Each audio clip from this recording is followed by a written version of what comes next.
Hello भाई, राम राम सब ने।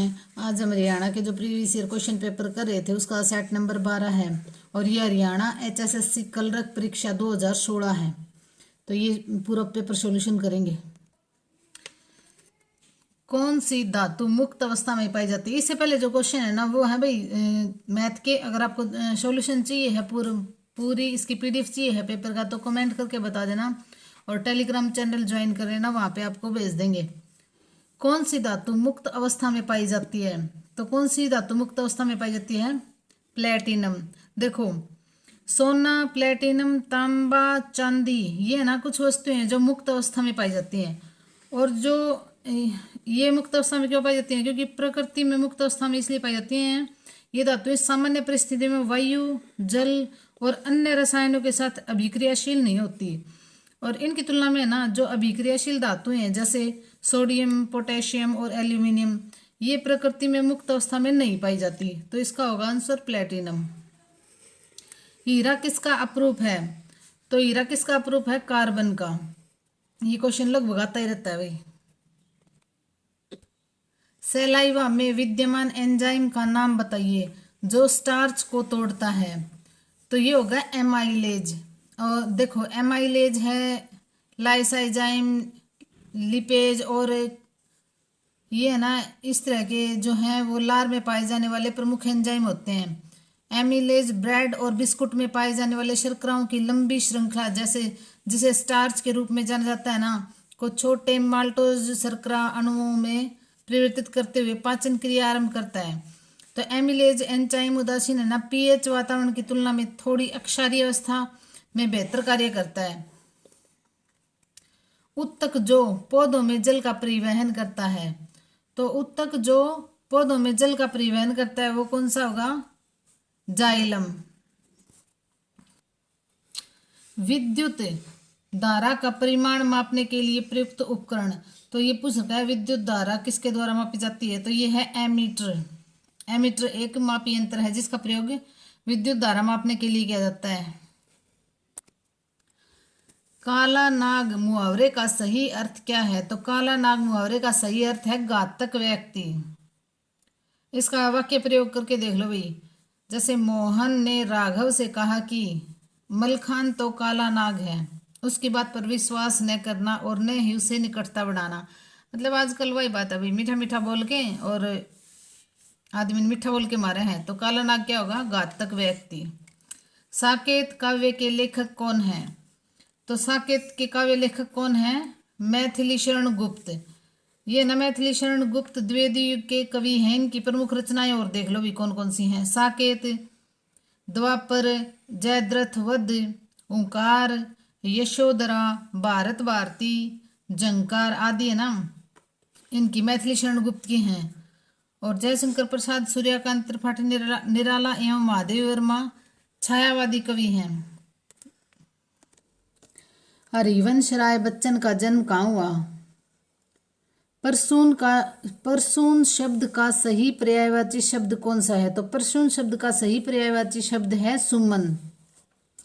और इसके अन्य नाम सुमन, कुसुम, पुष्प, फूल, पुहूप, ये इसके पर्यायवाची हैं परसून के। हरिवंश राय बच्चन का जन्म कहाँ हुआ था? तो देखो, हरिवंश राय है ना अमिताभ बच्चन के पिताजी हैं और इनका जन्म है ना प्रयाग में हुआ था। अब इसको प्रयागराज बोलते हैं। परहित सरिस धर्म नहीं भाई, पर पीड़ा सम नहीं अदमाई। तो इसका क्या होगा? इसका होगा भाई ये किसके द्वारा लिखी गई थी? ये पंक्तियां किस कवि ने लिखी थी? तो ये लिखी थी तुलसीदास जी ने। पर पीड़ा सम नहीं अदमाई, ये पंक्ति किस कवि की है? तुलसीदास जी की। महा प्लस ऊर्मी का संधि रूप क्या होगा? तो इसका होगा महोर्मी। इसका होगा महोर्मी। और ओवर्ण क्योंकि न संधि से ओवर्ण बनता है। मोर्मी गुण संधि है, ये गुण संधि है जो कि एक स्वर संधि का एक भेद है। निम्नलिखित शब्द समूह के लिए उपयुक्त शब्द का चयन कीजिए। जो कभी नहीं मरता है वह क्या होगा? जो कभी नहीं मरता है वो होगा अमर। वर्ग ए में दिए गए अलंकारों के उदाहरणों को उनके नाम से वर्ग ब में मिलान कीजिए। तो ये अलंकार हैं, इनका मिलान करना है। तो देखो पीपर पात सरिस मंडोला, इसमें क्या होगा, उपमा अलंकार होगा। देखो उपमा अलंकार में ना उपमेय एवं उपमान में समता बताई जाती है। जैसे पीपर पात सरिस मंडोला, रूपक अलंकार में उपमेय में उपमान का आरोप किया जाता है। देखो ये उपमा अलंकार आए महंत बसंत, ये होगा रूपक अलंकार। रूपक अलंकार में क्या होता है, उपमेय में उपमान का आरोप किया जाता है। चमक गई चपला चमचम, तो देखो च च क्या आवर्ती हो रही है ना, तो इसमें अनुप्रास अलंकार होगा। देख लो साकेत नगरी है यही, स्वर्ग से मिलने गगन में जा रही, तो इसमें होगा अतिशयोक्ति। जो बातें बढ़ा चढ़ा कर की जाए ना उसमें अतिशयोक्ति अलंकार होता है। सुगम शब्द का विलोम बताइए। विलोम विपरीतार्थक रूप होता है, तो सुगम का होगा दुर्गम। समस्त पद और समास के नाम का सही मिलान कीजिए। तो समस्त पद वाग्दत्ता का होगा तत्पुरुष समास। धर्मा धर्म का होगा द्वंद्व समास। देखो इसको अलग करेंगे तो क्या होगा, धर्म और धर्म दोनों एक जैसे है ना, धर्म और धर्म, तो इसमें क्या होगा, द्वंद्व समास।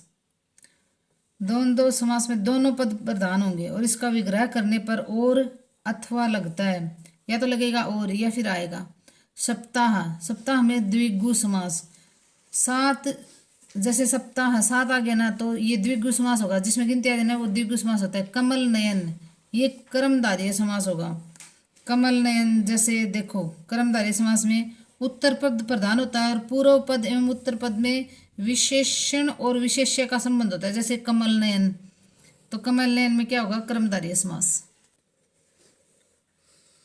लोकप्रिय लोक नृत्य गरबा किस भारतीय राज्य से संबंधित है, तो गरबा है गुजरात का, गुजरात का है ये। और यह नृत्य न 9 दिवसीय हिंदू उत्सव नवरात्रि के दौरान किया जाता है। परंपरागत रूप से यह नृत्य दीप जलाकर दीपक के चारों ओर देवी शक्ति की प्रतिमा या तस्वीर के चारों ओर किया जाता है। तो ये क्या है, 9 दिवसीय हिंदू उत्सव है, गुजरात में होता है ये गरबा और 9 दिवसीय हिंदू उत्सव है और नवरात्रि के दौरान किया जाता है। तो ये पूछ लेंगे किस दौरान किया जाता है, तो नवरात्रि के दौरान। भारत के स्वाधीनता संग्राम के परिप्रेक्ष्य में 1905 में निम्न किस कारण से सुप्रसिद्ध है, तो स्वाधीनता संग्राम 1905 किस कारण से सुप्रसिद्ध है ये पूछ रखा है इसमें। तो 1905 में ना बंगाल का विभाजन किया गया था, इसलिए सुप्रसिद्ध है ये। निम्न में से किसकी आबादी सबसे कम है, तो इनमें से ये बताना है किसकी आबादी सबसे कम है, तो इसमें है लक्षद्वीप की आबादी सबसे कम है। राज्यसभा के सदस्य का कार्यकाल निर्धारित किया गया है, कार्यकाल कितना निर्धारित किया गया है, तो राज्यसभा का होता है 6 वर्ष और ये ना स्थायी सदन है और इसको उच्च सदन भी बोलते हैं राज्यसभा को। ब्लेजे पास्कल का संबंध किसके साथ है, तो ब्लेजे पास्कल का संबंध है परिकलन यंत्र, परिकलन यंत्र।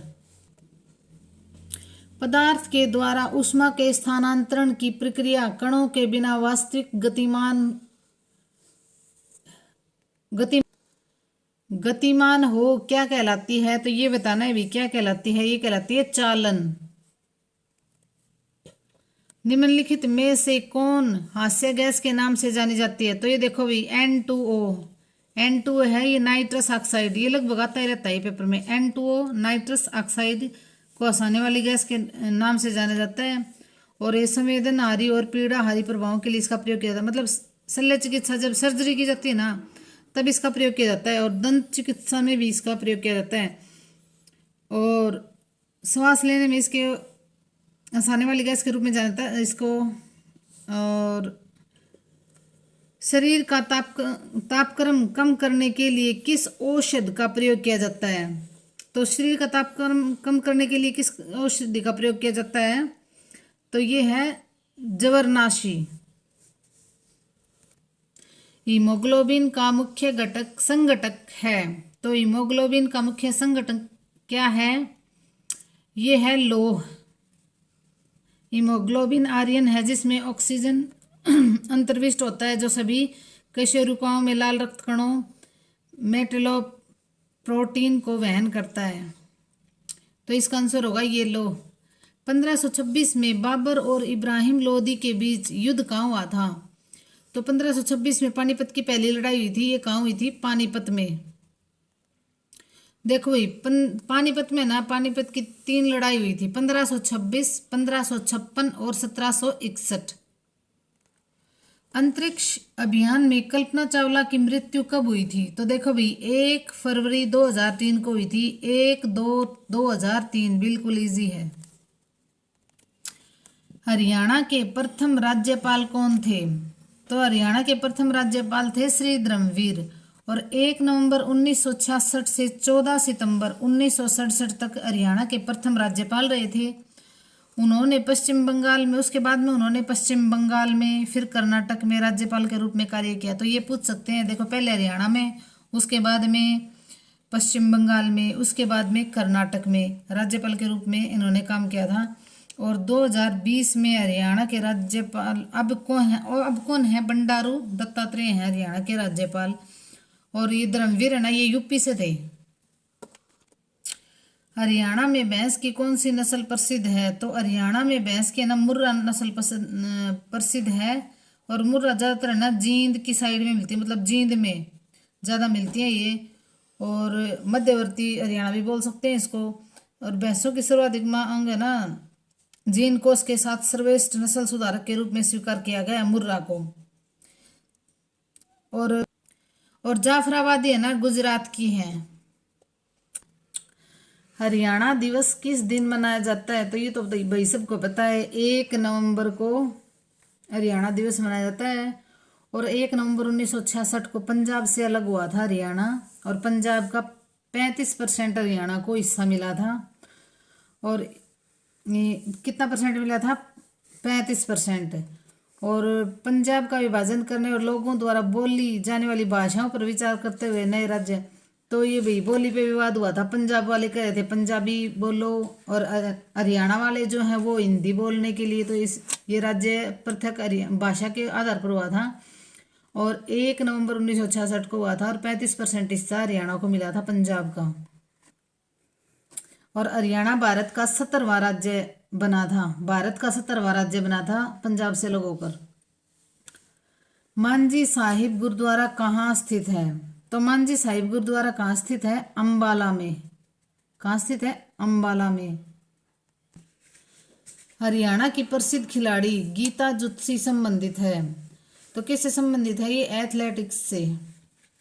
राज्यसभा सदस्य के रूप में हरियाणा राज्य से कितनी सीटें आवंटित की गई हैं? मतलब राज्यसभा की हरियाणा में कितनी सीटें हैं? तो राज्यसभा की हरियाणा में है 5 सीटें, और लोकसभा की पूछे तो है 10 सीटें। और टोटल पूछे ना तो ये टोटल भी पूछ लेते हैं, जैसे राज्यसभा और लोकसभा की मिला के तो 15 सीटें हो जाएंगी। और हरियाणा में विधानसभा की सीटें पूछे ना तो 90 सीटें हैं, उनमें से 17 सीटें SC रिजर्व हैं। हरियाणा में विधानसभा की 90 सीटें हैं टोटल, और उसमें 17 SC रिजर्व हैं। और लोकसभा में 2 हैं SC रिजर्व, अंबाला और सिरसा। संदेश साप्ताहिक पत्रिका की शुरुआत किसने की? तो संदेश साप्ताहिक पत्रिका की शुरुआत की थी पंडित नेकीराम शर्मा ने। और पंडित नेकीराम शर्मा का जन्म है ना केलंगा गांव में हुआ था। तो जब इनका जन्म हुआ ना तो केलंगा पड़ता था रोहतक में, लेकिन उसके बाद में जब भिवानी जिला बना तो ये केलंगा अब भिवानी में आता है। तो क्वेश्चन के अकॉर्डिंग ही आंसर दिया जाएगा। और पंडित नेकीराम शर्मा और श्री राम शर्मा में बहुत कंफ्यूजन रहता है। तो श्री राम शर्मा है झज्जर से, और पंडित नेकीराम शर्मा है भिवानी से। तो आप इस तरह से याद कर सकते हो कि नेकीराम तो भिवानी वाले बहुत नेकी का काम करते हैं, तो इन्होंने साप्ताहिक संदेश दिया था। संदेश साप्ताहिक पत्रिका की शुरुआत की थी, भिवानी से निकाली थी ये। तो संदेश यही पूछ सकते हैं, साप्ताहिक पत्रिका है या पत्रिका है या अखबार है, क्या है भाई, बुक है, इस तरह पूछ सकते हैं। तो साप्ताहिक पत्रिका है ये संदेश, और भिवानी से निकाली थी किसने? नेकीराम शर्मा ने। अशोक स्तंभ की लिपि क्या है? तो अशोक स्तंभ की लिपि है ब्राह्मी। पिलर्स ऑफ अशोक को स्तंभ के रूप में भी जाना जाता है। इसे ब्राह्मी लिपि में लिखा गया था। इन्हें आदेश पत्रों के साथ 3री शताब्दी ईसा पूर्व के मौर्य सम्राट अशोक द्वारा अपने शासनकाल में उत्कीर्ण किया गया था। तो अशोक स्तंभ की लिपि ब्राह्मी है। एक भी नहीं। निम्न में से हरियाणा की राजभाषा कौन सी है? तो देखो भाई, हरियाणा की राजभाषा क्या है? हिंदी। तो ये ना जो हरियाणवी हरियाणवी हमारी बोली है, भाषा नहीं है। भाषा क्या है हमारी? हिंदी है। हरियाणा के कौन से मुख्यमंत्री उप प्रधानमंत्री बने थे?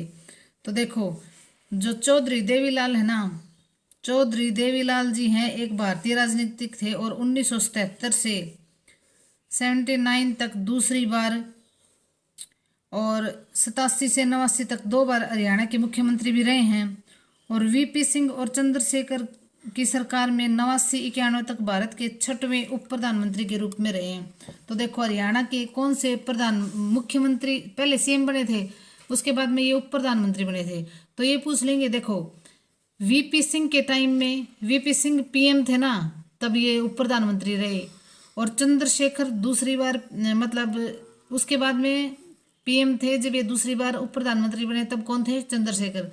तो वीपी सिंह और चंद्रशेखर पीएम थे, उनके टाइम पे हमारे जो देवीलाल जी हैं, ताऊ देवीलाल, ये उप प्रधानमंत्री रहे और 89 से 91 तक उप प्रधानमंत्री के रूप में रहे और 6वें उप प्रधानमंत्री थे। इनसे पहले ना 6 उप प्रधानमंत्री बन चुके थे और इन्होंने ना इंडियन नेशनल लोकदल की स्थापना की थी। तो देखो कितने सारे क्वेश्चन बन गए। वीपी सिंह और चंद्रशेखर पीएम थे ना, उनके टाइम पे ये उप प्रधानमंत्री रहे देवीलाल जी और 6वें उप प्रधानमंत्री बने। इनसे पहले 5 बन चुके थे, ये 6ठे थे। और 1989 से 91 तक ये उप प्रधानमंत्री रहे और हरियाणा में इंडियन नेशनल लोकदल की स्थापना की थी। देखो कितने सारे, एक क्वेश्चन से कितने सारे क्वेश्चन और आंसर बन रहे हैं। कौन सा राज्य हरियाणा के पूर्व में है? तो कौन सा राज्य हरियाणा के पूर्व में है? तो ये है यूपी। पूर्व में यमुना और हरियाणा के बीच में जो यमुना नदी है ना, यूपी और हरियाणा के बीच में यमुना नदी बाउंड्री बनाती है। तो ये हरियाणा के पूर्व में कौन सा राज्य है? यूपी। क्षेत्रफल की दृष्टि से हरियाणा राज्य का सबसे बड़ा शहर कौन सा है? तो क्षेत्रफल की दृष्टि से हरियाणा का सबसे बड़ा शहर कुछ है भाई, तो यह है फरीदाबाद। देखो, क्वेश्चन के अकॉर्डिंग ही आंसर दिया जाएगा, शहर। वैसे तो इसका क्षेत्रफल बहुत कम है, लेकिन शहर सबसे बड़ा फरीदाबाद है। कौन सा राजा हेमू के नाम से प्रसिद्ध था? तो सम्राट हेमचंद्र विक्रमादित्य हेमू के नाम से फेमस था और ये अंतिम हिंदू राजा थे। और है ना, 1556 में दिल्ली को युद्ध में अकबर की मुगल सेनाओं ने, अकबर की और इनकी लड़ाई हुई थी, तब ये पराजित हुए थे। 5 नवंबर 1556 ईस्वी को पानीपत के दूसरे युद्ध में उसे पकड़ लिया और मार दिया गया था। तो अंतिम हिंदू सम्राट थे हेमचंद्र विक्रमादित्य। राजा हर्षवर्धन ने कुरुक्षेत्र के पास थानेसर में अपनी राजधानी स्थापित की थी।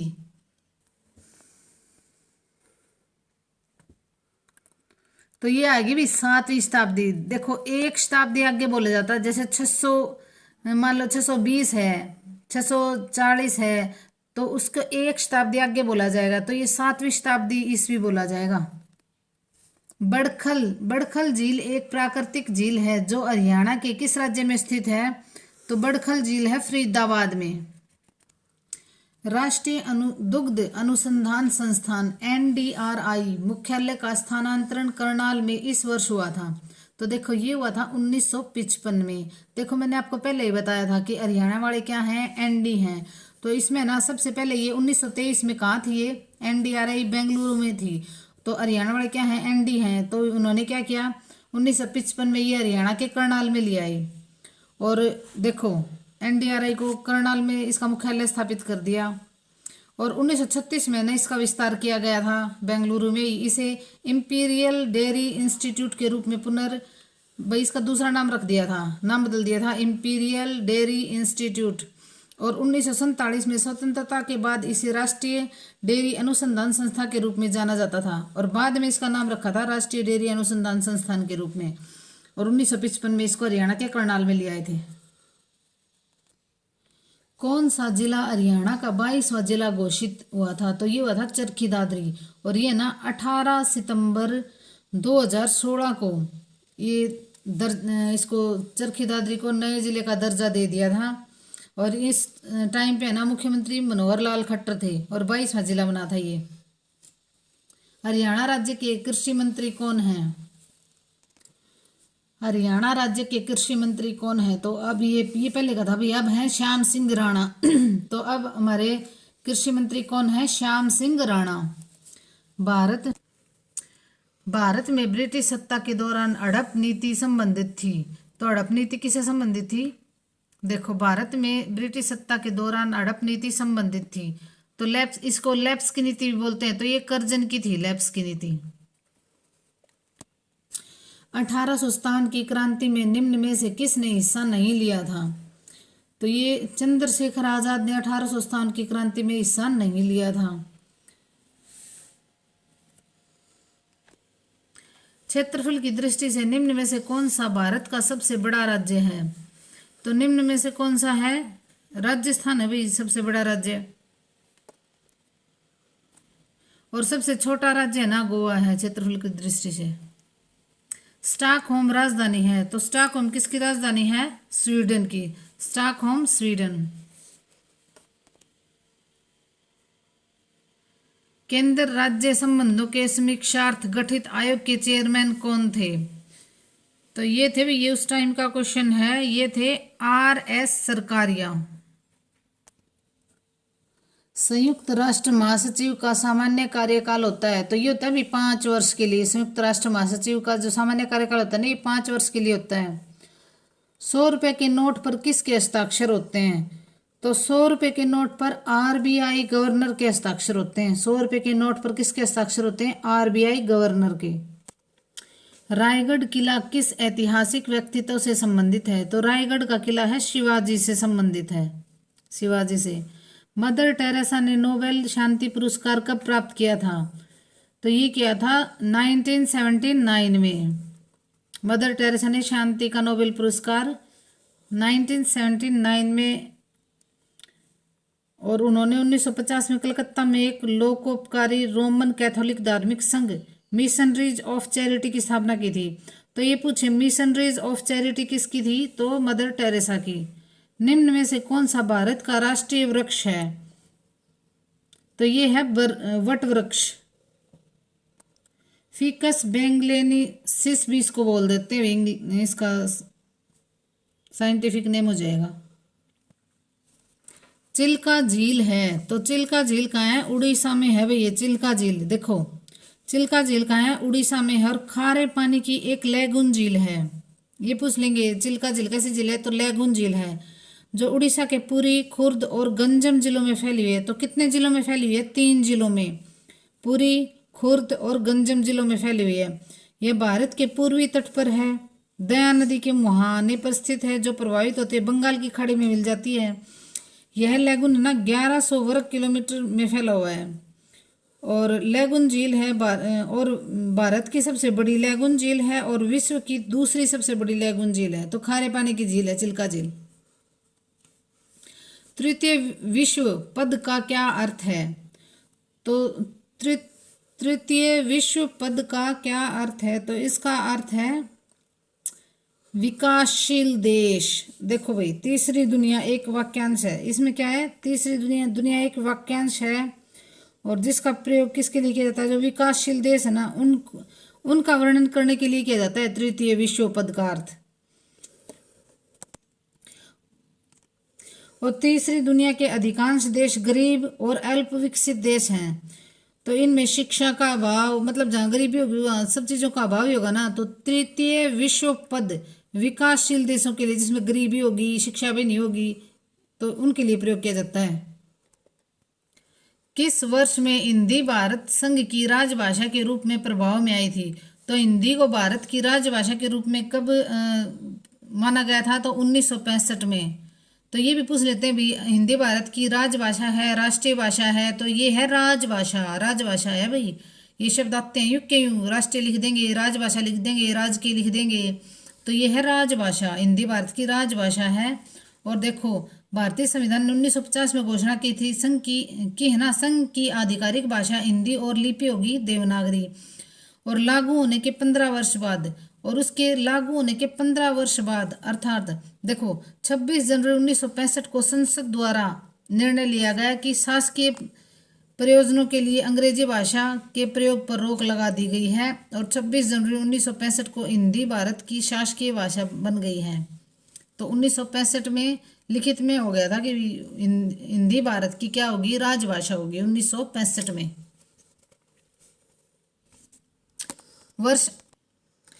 वर्ष 1975 में भारत के पहले उपग्रह आर्यभट्ट का प्रक्षेपण किस देश से हुआ था? तो देखो भाई, आर्यभट्ट का प्रक्षेपण कब हुआ था, पहले तो ये पूछ लेंगे 1975 में। और किस वर्ष हुआ था? ये हुआ था सोवियत, किस देश से हुआ था? तो ये हुआ था सोवियत रूस से 19 अप्रैल 1975 को। डेट भी पूछ लें तो 19 अप्रैल 1975 को यान कॉस्मोस 3M का प्रयोग करते हुए कपुस्तीन यार्ड मतलब रूस में इसको प्रक्षेपित किया गया था। भारत का ये प्रथम उपग्रह था जिसका क्या नाम है, जिसका नामकरण भारतीय जो खगोलविद थे ना आर्यभट्ट, उनके नाम पर किया गया था। ग्रैंड स्लैम पद किस खेल से संबंधित है? तो ये है लॉन टेनिस से संबंधित है। ग्रैंड स्लैम पद लॉन टेनिस से। रंगास्वामी कब संबंधित है? तो ये रंगास्वामी कब संबंधित है? हॉकी से। डोलड्रम पट्टा कहाँ अवस्थित है? तो डोलड्रम पट्टा कहाँ स्थित है? भूमध्य रेखा के समीप पे है डोलड्रम।